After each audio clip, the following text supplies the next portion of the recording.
আসসালামু আলাইকুম and very good day everyone. Welcome to today's lecture. আজকের লেকচার ভিডিওতে আমরা ইউসিএস সার্চিং অ্যালগরিদম সম্পর্কে জানবো। UCS stands for Uniformed Cost Search. Okay, so UCS expands, আমরা যদি সংজ্ঞাটা দেখি, UCS expands the node with the lowest cumulative path cost using a priority queue and guarantees optimally for positive costs. So first of all আমরা জানি what is cost. So এই যে আমরা যে গ্রাফ বা ট্রিটা দেখতেছি, এই ট্রি বা গ্রাফকে আমরা বলতেছি ওয়েটেড ট্রি বা গ্রাফ। কেন ওয়েটেড ট্রি বা গ্রাফ? কারণ এখানে আমরা এগুলাকে নোড বলতেছি এবং একটা নোড থেকে আরেকটা নোডে যাইতে হলে আমাদের বেশ কিছু কস্টিং আছে, ঠিক আছে। আমি যদি এটাকে এ কে একটা প্লেস, বি কে একটা প্লেস ধরে নিচ্ছি এ প্লেস থেকে বি প্লেসে যাইতে 2 মিনিট সময় লাগবে, বা 2 কিলোমিটার রাস্তা, অথবা 2 টাকা লাগবে। ওকে, সেই জন্য আমরা এগুলোকে কস্ট বলতেছি। সো এটা একটা ওয়েটেড গ্রাফ, এরকম কস্টযুক্ত গ্রাফকে আমরা কি বলি? ওয়েটেড গ্রাফ বলি। সো আমরা এখানে আবার পড়ি, USS experience the node with the lowest cumulative path cost using a priority queue. Priority queue বলতে এখানে আমাদের যেসব আমরা এই ইউসিএস এর কথা যদি বলি, এই ক্ষেত্রে আমাদের প্রায়োরিটিটা থাকবে যে এক প্লেস থেকে আরেক প্লেসে যাওয়ার জন্য আমাদের কিউমুলেটিভ পাথের কোন জিনিসটা সবচেয়ে লোয়েস্ট, ঠিক আছে, লোয়েস্ট। ধরে নিচ্ছি আমি এ থেকে এফ এ আসবো, এখানে মাল্টিপল ওয়েজ থাকতে পারে। এখন এই মাল্টিপল ওয়েজের মধ্যে সবচেয়ে মানে ইফিশিয়েন্ট কোন ওয়েটা, এটা আমি কিভাবে বুঝবো? যদি আমরা এগুলাকে এক একটা কিলোমিটার ধরি বা এক একটাকে টাকা ধরি, যে এ থেকে এফ এ আসার জন্য ধরে নিচ্ছি 3টা রাস্তা আছে, একটাতে 10 টাকা লাগে, একটাতে 8 টাকা লাগে, আর একটাতে 12 টাকা লাগে। সো অবশ্যই আমার জন্য ইফিশিয়েন্ট কোনটা হবে? অবশ্যই 8 টাকার রাস্তা আমার জন্য এফিশিয়েন্ট হবে, তাই না? সো প্রায়োরিটি কিউ আমাদের ওইটাকে কি করে, প্রাধান্য দেয়, যে কার ভ্যালু কত কম সেটার সাপেক্ষে তাকে একটা করে প্রায়োরিটি দেয়। And guarantees optimality for positive cost. So positive কস্টের ক্ষেত্রে অপটিমাল সলিউশন আমাদের দিয়ে থাকে কি? ইউসিএস। ওকে ফাইন, সো চলেন শুরু করা যাক। সো এটা কি? এটা একটা আনইনফর্মড টাইপের একটা হচ্ছে সার্চিং অ্যালগরিদম। এখানে লিখে দিচ্ছে আনইনফর্মড সার্চিং অ্যালগরিদম। এরপর আমরা বলছি এক্সটেনশন অফ বিএফএস, ঠিক আছে। বিএফএস আমার মনে আছে, বিএফএস কি ছিল? ব্রিথ ফার্স্ট সার্চ, এবং সেটা কি করতো? লেভেল ওয়াইজ আমাদের হচ্ছে ট্রাভার্সিং করতো। প্রথমে এইখানে ছিল, তারপরে এই নোট, এই লেভেল, তারপরে এই লেভেল, এই লেভেল, এইভাবে যাইতো। সো এই আমাদের ইউসিএস কিছুই না, ইউসিএস হচ্ছে আমাদের বিএফএস এর মতোই, বাট কিছুটা আমাদের এখানে ডিফারেন্ট আছে। যেমন বিএফএস এ আমাদের কিউ ইউজ হইতো, এখানেও কিউ ইউজ হয়, বাট এখানে প্রায়োরিটি কিউ ইউজ হয়। Okay fine. Finds the least cost path from start node to the goal node of a weighted graph. So ধরে নিচ্ছি এক্ষেত্রে আমাদের গোল নোড হচ্ছে লেটস সে এফ, ঠিক আছে। এফ হচ্ছে আমাদের গোল নোড। সো এই এফ নোডকে খুঁজে বের করার জন্য লিস্ট কোন পাথটা আছে, লিস্ট কস্টেড পাথ কোনটা, সেটাকে খুঁজে বের করা যায়। Guarantees optimal solution if step cost are non negative. অর্থাৎ এই যে এখানকার যে ওয়েটগুলো দিয়ে আছে, এগুলো যদি নন নেগেটিভ হয় তাহলে অপটিমাল সলিউশনের গ্যারান্টি দেয়। ইউজেস এ প্রায়োরিটি কিউ। সো এক্ষেত্রে একটা প্রায়োরিটি কিউ ইউজ করা হয়। সো ফার্স্ট অফ অল চলেন শুরু করি, যে আমরা এখানে ধরে নিচ্ছি যে আমরা এখানে রেজাল্ট লিখবো, এখানে রেজাল্ট লিখবো, আর এখানে হচ্ছে আমাদের কিউ এর ক্যালকুলেশনটা করবো। সো লেটস সে আমরা হচ্ছে ফার্স্ট নোডে আছি, আমরা কই আছি? স্টার্ট নোডে আছি এইখানে, ঠিক আছে। আর এখানে থাকা অবস্থায় এই নোড থেকে আমরা এখানে আসতে কি কোনো সময় লাগবে? আনসার হচ্ছে না। সো আমরা a, 0 লিখতেছি। ফার্স্টে আমরা লিখতেছি নোডটার নাম, এবং তারপরে লিখতেছি তার ওয়েটটা, ঠিক আছে। যেহেতু এতেই আসি, এ থেকে এতে আসতে আমাদের কতটুকু সময় লাগবে? 0টুকু সময় লাগবে, বা 0 কিলোমিটার ট্রাভার্স করতে হবে। ফাইন। এরপরে আমরা লিখবো এর সাথে কানেক্টেড বাচ্চাদের, ঠিক আছে। এর সাথে কানেক্টেড কে কে আছে? বি আছে আর সি আছে। একবার আমরা যেরকম করতাম সেভাবে। সো এ থেকে বি, এ আর বি এর এ থেকে বিতে যাইতে গেলে আমার কয় টাকা লাগে দেখেন তো। আমরা টাকা হিসেবে যদি চিন্তা করি, এ থেকে বিতে যাইতে আমার লাগে হচ্ছে, সরি, আমরা যে নোডে আছি সেই নোড থেকে আমার বিতে যাইতে b,2 টাকা লাগে, ঠিক আছে। আমরা কি লিখতেছি? b,2। Okay fine. এরপর আমরা কি লিখবো? c,3, ঠিক আছে। c,3 অর্থাৎ এ থেকে আমাদের এখানে আসতে এগুলা লাগে। সো আমরা এতে আসি, এতে থাকা অবস্থায় আমরা একে কি করলাম? কিউ থেকে বের করে দিলাম, আমরা রেজাল্টে এ লিখলাম। এখন b,2 আর c,3 কোনটাতে আমরা আগে যাব? This is the first question. b,2 এবং c,3 এর মধ্যে কোনটাতে আগে যাব?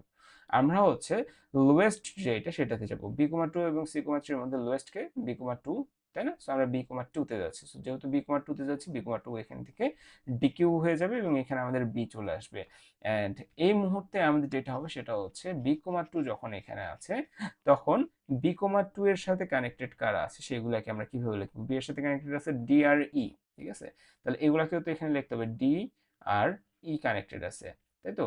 সো আমাদের মনে হতে পারে যে হ্যাঁ, যে d,1 লিখবো আর e,3 লিখবো, ঠিক আছে। সো এইখানে হচ্ছে আমাদের স্টুডেন্টসরা সবচেয়ে বেশি ভুল করে, যে d,1 লেখে আর e,3 লেখে। এইটা করা যাবে না। আমাদের এখানে কি বলছে? কিউমুলেটিভ পাথ বলছে। কিউমুলেটিভ পাথ বলতে স্টার্ট নোড থেকে ডিতে আসার কস্ট কত, স্টার্ট নোট থেকে ইতে আসার কস্ট কত। এরকম না যে আপনি ডি কমা ওয়ান লিখবেন, আপনি বি এর পার্সপেক্টিভ থেকে চিন্তা করতেছেন, বি থেকে ডিতে আসছেন আপনি ডি কমা ওয়ান লিখবেন, বা বি থেকে ইতে আসছেন ই কমা থ্রি লিখবেন। ঠিক আছে, এরকম না, কিন্তু আপনাকে লিখতে হবে স্টার্ট নোট থেকে এই নোডে আসতে আপনার টোটাল কস্ট কত। এইটাকে আমরা বলছি cumulative path. So start node থেকে এই নোডে আসতে আপনার টোটাল কস্ট হচ্ছে 2 আর একে 3, সো ডি কমা 3। এবং এই ক্ষেত্রে যদি দেখেন আপনার স্টার্ট নোড থেকে এই নোডে আসার কস্ট হচ্ছে 3 2 5, সো আপনি এখানে ই কমা 5 লেখেন। ওকে, এখন আপনাকে দেখতে হবে এদের মধ্যে সবচেয়ে ছোট কে। আপনি এখানে দেখতেছেন সবচেয়ে ছোট হচ্ছে দুইটা আছে, সি3 আর ডি3, আপনি যে কোনো একটা নিতে পারেন। লেটস সে আমরা হচ্ছে অর্ডার অনুযায়ী সি3 নিলাম, সো আমরা সি এখানে লিখতেছি। ওকে, গুড। সো সি আমরা এখানে লেখার পরে এখন আমরা কি দেখব, যে সি এর ক্ষেত্রে আমাদের কে আছে দেখি তো। আমরা এখানে সি এর ক্ষেত্রে আমাদের আহ এখানে সি এর ক্ষেত্রে বাচ্চা কাচ্চা কে আছে, ঠিক আছে, এখানে তো আমাদের অ্যাড করতে হবে সি এর বাচ্চাগুলোকে। সো আমি এখানে লিখতেছি হচ্ছে এফ, আরেকটা কি লিখতেছি, আরেকটা লিখতেছি হচ্ছে জি। ওকে, এফ আর জি। সো এফ এর ক্ষেত্রে আমাদের কি হবে, এফ কমা 7 লিখবো, অ্যান্সার হচ্ছে না। আমাকে কি লিখতে হবে, এফ এর স্টার্ট নোট থেকে এফ পর্যন্ত আসতে আমার যে কিউমুলেটিভ পাথ সেটা, স্টার্ট নোট থেকে এফ পর্যন্ত আসতে কিউমুলেটিভ পাথ কত, কিউমুলেটিভ পাথ হচ্ছে 10, সো আমরা এখানে 10 লিখলাম। আমাদের স্টার্ট নোট থেকে জি পর্যন্ত আসতে কস্ট কত, জি পর্যন্ত আসতে কস্ট হচ্ছে আমাদের কত, 3 2 5, সো আমরা এখানে 5 লিখলাম। ঠিক আছে, তো 3 2 5, ফাইন। সো অলরেডি কিন্তু আমাদের হচ্ছে এফ কিউএ চলে আসছে, আমাদের রেজাল্টে না আসলো কিউএ চলে আসছে। ওকে, ফাইন। এখন আমরা এখানে দেখতেছি আমাদের মিনিমাম কি আছে, মিনিমাম আছে ডি3, সো আমরা ডি3 তে আবার যাই, ডি3। সো আমরা এখানে ডি লিখতে পারি, ডি3 তে আসার পর আমরা এখানে দেখতেছি যে হ্যাঁ, আমাদের ডি থেকে আমাদের হচ্ছে কি কি উৎপন্ন হয়েছে, এইচ আর আই। সো আমরা এখানে এইচ লিখবো, আর একটাতে আই লিখবো। Okay, H and I, fine. And H and I দেখেন তো, এইচ এর ইয়া কত, স্টার্ট নোট থেকে এইচ পর্যন্ত আসতে কয় টাকা লাগে, 2 আর একে 3, 4 3 7, সো এখানে 7। আপনার আই পর্যন্ত আসতে কত লাগে, 2 আর একে 3, 5 3 8। ওকে, 5 3 8, ফাইন।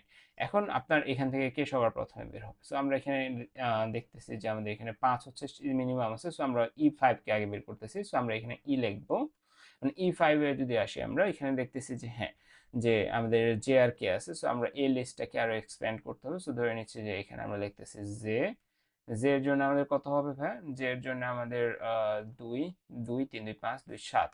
ওকে, জে কমা 7। এরপর যদি আমরা দেখি কে এর জন্য 3 2 5 9 5 14। ওকে, 14। এটা কার জন্য, এটা হচ্ছে কে এর জন্য, সরি, তাহলে আমাকে লিখতে হবে হচ্ছে কে কমা 14। গুড। সো আমরা এতটুকু করলাম। এখন আমাদের ই তো লিখছি, এরপর আমরা দেখি মিনিমাম কে আছে, মিনিমাম আছে জি5, সো আমরা জি কে লিখবো এখানে, জি। জি কে যখন আমি লিখতেছি, জি কই গেছে আমাদের, জি কই, জি কই, এবিসি, এই যে জি। জি কে যখন আমি লিখবো, জি এর কি কোনো বাচ্চা কাচ্চা আছে, জি এর কি কোনো বাচ্চা আছে, অ্যান্সার হচ্ছে না, তার মানে এখানে অ্যাড করার কিছু নাই, সো জি লেখা শেষ। এরপরে মিনিমাম কি আছে, মিনিমাম আছে হচ্ছে এইচ, সো আমরা এইচ, হ্যাঁ, আমাদের মিনিমাম আছে এইচ, তো আমরা এখানে এইচ কে এক্সপ্লোর করবো। এইচ কে আমরা কেটে দিলাম, আমরা এক্স কে এখানে রেজাল্টে লিখে পেলাম। এইচ কুই আছে এখানে, এইচ আছে এখানে, এইচ এর বাচ্চা কাচ্চা আছে, অ্যান্সার হচ্ছে না, তার মানে আমাদের এখানে লিখতে হবে না। এরপর আমাদের মিনিমাম কি আছে, জে সেভেন, আমরা জে সেভেন কে এখানে কেটে দিচ্ছি, আমরা এখানে লিখতেছি জে সেভেন, জে, জে এর কি কোনো বাচ্চা কাচ্চা আছে, না, সো লিখতে হবে না। এরপর আমাদের ম্যাক্সিমাম কি আছে, সরি মিনিমাম কি আছে, আই এইট, আমরা আই কে, আইতে যাচ্ছি, আই হচ্ছে এটা, আইতে গেলাম, আমরা এখানে আই কে কেটে দিলাম, এখানে আই কে লিখলাম। ওকে, ফাইন, আই কে লিখছি। এখন হচ্ছে আই, আই কে লেখার পর আই এর বাচ্চা কাচ্চা আছে, না, তার মানে আর এখানে আমাদের কিছু করতে হবে না। এরপরে যদি আমরা দেখি আমাদের এফ আর কে বাকি আছে, মিনিমাম কে, মিনিমাম হচ্ছে 10, তো আমরা 10-এ চলে যাচ্ছি। সো আমরা যখন এফ কমা 10-এ যাব, তখন হচ্ছে এফ কমা 10 কে কেটে দিলে আমাদের এইখানে রেজাল্টে এফ চলে আসতেছে। ওকে, রেজাল্টে এফ চলে আসতেছে, আমরা একসময় বলছিলাম এফ কে আমরা খুঁজতেছি। ওকে, সো আমরা রেজাল্টে এফ পেয়ে গেছি। এন্ড এরপর আমরা কমপ্লিট করি। সো আমরা হচ্ছে এফ লিখলাম, এফ এর বাচ্চা আছে, হ্যাঁ, কত, এল, তার মানে এখানে আমরা এল লিখবো। এবং এল কে পেতে হলে আমাদের কস্ট কত আসবে, 3 7 3 10 আর 1 11। ঠিক আছে, তাহলে আমাকে এখানে যেটা করতে হবে সেটা হচ্ছে এল কমা 11। ওকে, সো আমরা হচ্ছে এফ কমা 10, এল কমা 11, সো এফ আমাদের 10 চলে আসলো। এরপর আমরা দেখি বাকি আছে কি, কে 14 আর এল 11। সো আমাদের এখানে মিনিমাম কি, মিনিমাম হচ্ছে এল 11, সো আমরা এল 11 কে নিচ্ছি, তার মানে এখানে এল চলে আসবে। এবং এর কি কোনো বাচ্চা কাচ্চা আছে, না, সো বাদ। এরপরে একটা বাকি আছে কি, সেটা সেটা হচ্ছে 14, সো আমাদের কে, কে কোথায়, এটা কে এর বাচ্চা কাচ্চা আছে, না, তার মানে এখানে জাস্ট কে আসবে। এবং এখানে আমরা যেটা খুঁজতেছিলাম সেটা হচ্ছে এফ, এফ কে আমরা সার্কেল করে আমরা এখানে বলে দিতে পারি this is our goal. Okay, so goal. So এই হচ্ছে আমাদের রেজাল্ট, যে এটা আমাদেরকে কি দিচ্ছে, আমাদের একটা সলিউশন দিচ্ছে, ঠিক আছে, অপটিমাল সলিউশন দিচ্ছে if steps cost are non negative. Non negative থাকলে আমাদের এরকম একটা অপটিমাল সলিউশন সে দিবে। ওকে, সো এই হচ্ছে আমাদের ইউসিএস। সো আমরা হয়তো বা বুঝতে পারছি যে ইউসিএস কিভাবে কাজ করে, কেন এটাকে আমরা এক্সটেনশন অফ বিএফএস বলতেছি। সো আমরা আজকে এতটুকুই রাখতেছি। পরবর্তী ক্লাসে আমরা হচ্ছে অন্য আরেকটা অ্যালগরিদম নিয়ে জানবো। আল্লাহ হাফেজ।